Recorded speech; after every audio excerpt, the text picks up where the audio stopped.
Sabe, Espen, América nunca acreditaria se eu dissesse que ela é boa o suficiente para este lugar.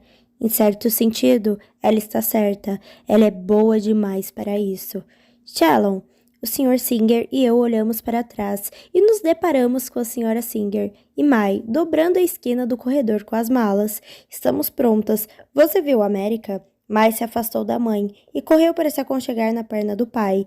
Ele a envolveu com o braço de maneira protetora. Não, mas Espen vai garantir que ela fique bem. Eu não tinha dito nada do gênero, mas nossas famílias eram muito próximas e ele sabia que eu faria isso. É claro que faria. A Sra. Singer me deu um abraço rápido. Não tenho palavras para descrever como é reconfortante saber que você está aqui. Espen, você é mais inteligente que todos os outros guardas juntos. Não os deixe ouvir isso. Brinquei. Ela sorriu e se afastou. Mai correu até mim e me abaixei para ficarmos na mesma altura. Aqui, vamos abraços extras. Você poderia ir até minha casa e repassá-los para minha família? Ela fez que sim com a cabeça. Esperei Mai me soltar, mas ela não o fez. De repente, levou os lábios ao meu ouvido. Não deixe ninguém machucá-la. Jamais. Ela apertou mais forte. Fiz o mesmo, com um desejo enorme de protegê-la do mundo à sua volta. Mai e América tinham mais semelhanças do que elas mesmas percebiam. Só que Mai ainda não havia desenvolvido uma armadura. Ninguém a protegia do mundo além dela mesma. América era poucos meses mais velha do que Mai quando começamos a namorar. Ela tomara uma decisão que muita gente mais velha do que nós não tinha coragem de enfrentar. Mas, enquanto América tinha consciência do mal ao seu redor, das consequências que viriam se as coisas dessem errado, Mai vivia praticamente alheia ao que existia de pior no mundo. Tive medo de que um pouco dessa inocência tivesse sido roubada naquele dia. Mai, enfim, me soltou. Levantei e estendi a mão para o Sr. Singer. Ele a tomou e falou serenamente: Fico contente por ela ter você. É como se tivesse um pedaço de casa. Nossos olhares se cruzaram e mais uma vez tive o ímpeto de perguntar o que ele sabia. Imaginava que, no mínimo, ele suspeitava de algo. O olhar do Sr. Singer permaneceu firme, mas eu tinha sido treinada para procurar segredos nos rostos das pessoas. Não podia sequer imaginar o que ele escondia de mim, mas sem dúvida havia alguma coisa. Cuidarei dela, senhor. Ele abriu um sorriso. Sei que vai. Cuide de si mesmo também. Há quem diga que este posto é mais perigoso que a Nova Ásia. Queremos que você volte para casa são e salvo. Fiz que sim com a cabeça. Dentre milhões de palavras, o Sr. Singer parecia sempre escolher aquelas que faziam você se sentir especial, importante. Nunca fui tratado com tanta grosseria. Veio um resmungo do corredor e justo no palácio, nossas cabeças se viraram ao mesmo tempo. Aparentemente, os pais de Celeste também não tinham recebido com agrado a ordem de partir. A mãe dela arrastava uma mala enorme e concordava com o marido, jogando o cabelo para trás de tempos em tempos. Parte de mim quis se aproximar e oferecer um grampo de cabelo. Ei, você aí, o Sr. Nilson me chamou. Venha pegar essas malas, ele ordenou, soltando a bagagem no chão. O Sr. Singer disparou. Ele não é seu criado, está aqui para nos proteger. Você pode carregar suas próprias malas. O Sr. Nilson fez uma cara de enfiado e voltou-se para a esposa. Não acredito que nosso filhote é obrigado a se relacionar com uma 5. Apesar de falar baixo, era óbvio que ele queria que todos nós ouvíssemos. Espero que Celeste não tenha adquirido os maus modos dela. Nossa menina é boa demais para esse lixo. A senhora Nilson comentou, jogando o cabelo para trás mais uma vez. Dava para ver onde Celeste aprendera a afiar as garras. Não que eu esperasse algo diferente de 1 a 2. Eu não conseguia desviar os olhos da felicidade maligna no rosto da senhora Nilson. Até que ouvi um som abafado perto de mim. Era a Mai, chorando, agarrada à mãe, como se aquele dia já não estivesse difícil o suficiente. Boa viagem, Sr. Singer, sussurrei. Ele respondeu com um aceno e acompanhou o resto da família até a porta da frente. Os carros já o esperavam. A América iria odiar não ter podido se despedir. Me aproximei do Sr. Nilson e falei: Não se incomode com ele, Sr. Nilson. Deixe sua bagagem aqui. Vou providenciar para que cuidem dela. Bom garoto. Ele elogiou, me deu um tapinha nas costas, ajeitou a gravata e arrastou a esposa dali. Assim que os dois saíram, fui até a mesa próxima à entrada e tirei uma caneta da gaveta. Não havia como sair impune se fizesse aquilo 2 vezes. Então, precisava decidir qual dos Nilson eu odiava mais. Naquele momento, era a senhora Nilson. Pelo que fizera com Mai. Abri a mala dela, enfiei a caneta dentro e a quebrei no meio. Fiquei com uma mancha de tinta na mão. Mas, como havia milhares de dólares em roupas diante de mim para limpá-la, logo me livrei dela. Observei os Nilson entrarem em um dos carros e então joguei a bagagem no porta-malas e me permiti um sorrisinho. Embora tenha sido prazeroso destruir algumas roupas da senhora Nilson, eu sabia que aquilo não a afetaria definitivamente. Ela as substituiria em questão de dias. Jamais teria de viver com aquelas palavras na cabeça para sempre. Eu segurava a tigela perto do peito, enquanto levava garfadas de ovos de linguiça à boca, ansioso para ir lá fora. A cozinha estava lotada de guardas e criadas engolindo as refeições antes de os turnos começarem. Ele ficou dizendo que amava o tempo todo. Fry contava. Eu estava de guarda perto do palanque e pude ouvir durante o evento inteiro. Woodwork continuou falando, mesmo depois de ela ter desmaiado. 2 criadas prestavam atenção a cada palavra. Uma delas baixou a cabeça triste. Como o príncipe pôde fazer isso com eles? Os dois estavam apaixonados. O príncipe Maxon é um homem bom. Apenas seguiu o que diz a lei, a outra criada replicou. Mas o tempo todo, Fry assentiu, em silêncio. A segunda criada balançou a cabeça e comentou: Não foi à toa que a senhorita América tentou socorrê-los. Dei a volta na grande mesa, em direção ao outro lado da cozinha. Ela me deu uma joelhada bem forte, e assim acrescentou, fazendo uma careta ao lembrar do ocorrido. Não pude impedi-la de pular, mal conseguia respirar. Ri por dentro, embora sentisse pena do cara. Essa senhorita América é bem corajosa.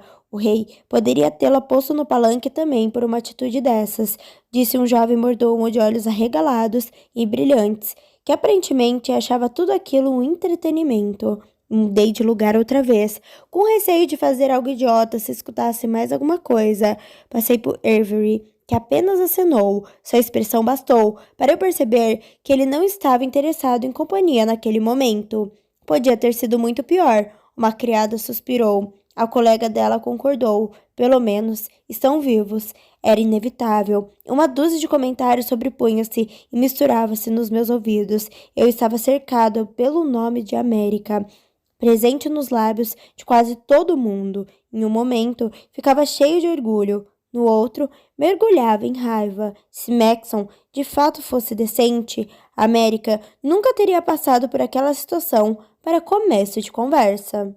Dei mais um golpe com o machado e parti a madeira. A sensação do sol sobre meu peito era boa e a ação de destruir algo me ajudava a descarregar minha fúria.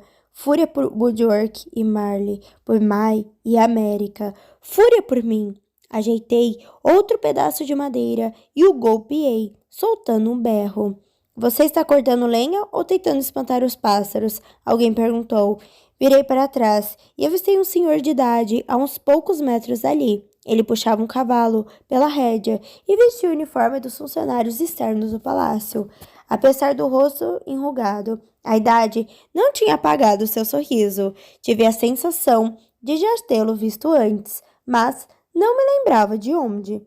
Desculpe, assustei o cavalo? Perguntei. Nada, ele respondeu, mas parece que seu dia não está muito bom. Bem, eu disse, levantando o machado. Hoje foi difícil para todo mundo.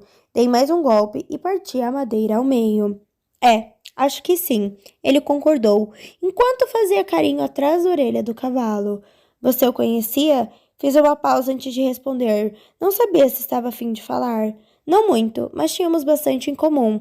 Não consigo acreditar no que aconteceu. Não acredito que ele perdeu tudo. Tudo não significa nada quando se ama alguém, especialmente na juventude. Examinei o homem. Evidentemente, era um dos tratadores de cavalos. E, embora eu pudesse estar errado, tendi a achar que ele era mais jovem do que aparentava. Talvez tivesse passado por algo que judiara dele. Tem razão, concordei. Eu mesmo não estava disposto a perder tudo por Mary. Ele arriscaria tudo novamente, e ela também. E eu também, murmurei baixinho. O que disse, filho? Nada. Apoiei o machado nas costas e peguei outro pedaço de madeira, esperando que ele entendesse a indireta. Em vez disso, escorou no cavalo. É normal ficar irritado, mas isso não vai levá-lo a lugar nenhum. Você precisa pensar no que pode aprender com tudo isso. Até agora, parece que só aprendeu a bater em algo que não pode reagir. Errei o golpe. Olha, sei que você quer ajudar, mas estou trabalhando aqui. Não vai funcionar. É um monte de raiva desperdiçada.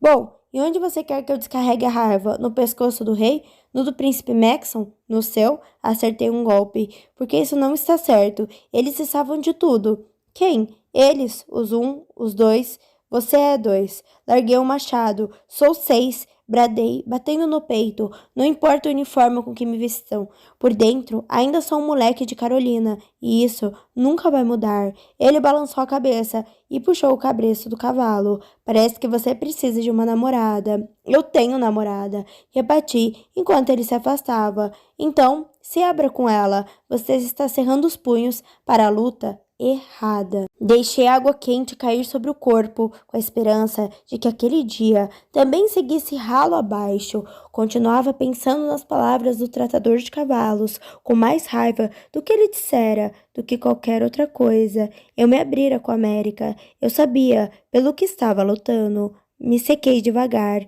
esperando que a rotina de me vestir colocasse a mente no lugar. O uniforme engomado cobriu minha pele e trouxe consigo uma sensação de propósito e força. Eu tinha trabalho a fazer. Cada coisa viria em seu tempo, e no final do dia, lá estaria Mary. Tentei permanecer concentrado enquanto caminhava até o gabinete do rei no terceiro andar. Quando bati à porta, foi Lodge quem abriu. Nos cumprimentamos com aceno e entrei na sala. Nem sempre me sentia intimidado pelo rei, mas entre aquelas paredes podia testemunhá-lo, mudando milhares de vidas num estalar de dedos. E proibiremos as câmeras no palácio, até segunda ordem, o rei Clarkson declarou, enquanto o conselheiro tomava notas freneticamente. Tenho certeza de que as meninas aprenderam uma lição hoje, mas diga Sylvia para trabalhar seu decoro, prosseguiu, sacudindo a cabeça. Sou incapaz de imaginar o que possuiu aquela garota para que fizesse uma coisa tão idiota. Ela era a favorita, talvez a sua favorita, pensei ao cruzar o cômodo. A mesa do rei era ampla e escura, e me aproximei discretamente para apanhar o cesto com as correspondências a serem enviadas. Além disso, não tirem o olho da menina que correu.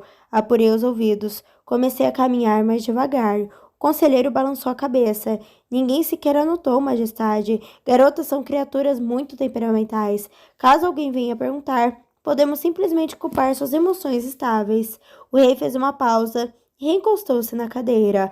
Talvez até Amberley tem seus momentos. Ainda assim, nunca gostei das 5. Ela era uma das descartáveis. Nem deveria ter chegado tão longe. O conselheiro concordou pensativo. Por que o senhor simplesmente não a manda para casa? Que tal tramar um motivo para eliminá-la? Com certeza podemos fazer isso.